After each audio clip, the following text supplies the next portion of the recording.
જય કિસાન ખેડૂત મિત્રો, સૂર્યદીપ પ્રાકૃતિક ફાર્મ વિજયરમાં સામે આપણે ગિરનાર મગફળી ગિરનાર 4 જોઈ શકો. 60 દીની અવસ્થા થઈ છે ને અત્યારે આપણે તેમાં જે બેક્ટેરિયા નાખીએ છીએ એની વાત કરીએ છીએ.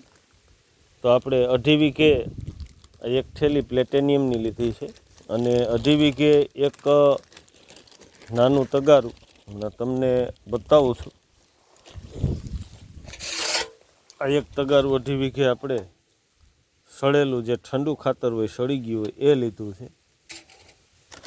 અને આ તો પ્લેટેનિયમ તો 500 ગ્રામ જ આવે છે અને ફૂગમાં પણ કામ કરે છે અને NPK આમાં જે બેક્ટેરિયા આવે છે એમાં પણ સારું રિઝલ્ટ મળે છે. પ્લેટેનિયમ ઝીંક સોલ્યુબલ બાયો ફર્ટિલાઇઝર કૃષિ જીવન અમૃત. તો ખેડૂત મિત્રોને વિનંતી કે જે બેક્ટેરિયા કામ કરે છે ને, બધાયથી કિંમતી આપણા મોલને જે જોઈને એ બધું એના મૂળથી બેક્ટેરિયા જ આપતા હોય. એના મૂળને મજબૂત કરવાનું કામ હોય, એને બધાય તત્વ પુગાડવાનું કામ હોય.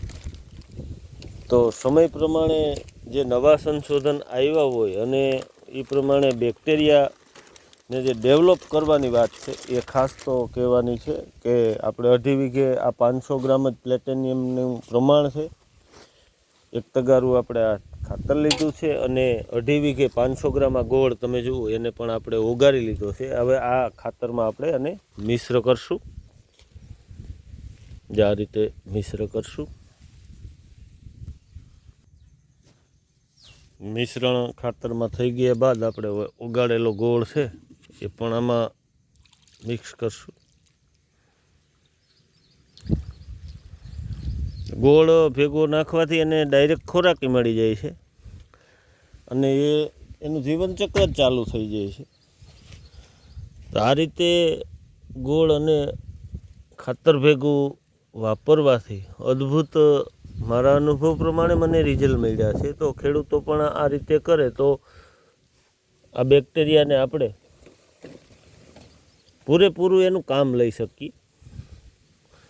કારણ કે ગોળ બધાથી શક્તિવાળો પદાર્થ છે અને દેશી ખાતર છે એ આપણી જમીનમાં જે જરૂરી છે એ બધા બેક્ટેરિયાનું પોષણ કરે છે.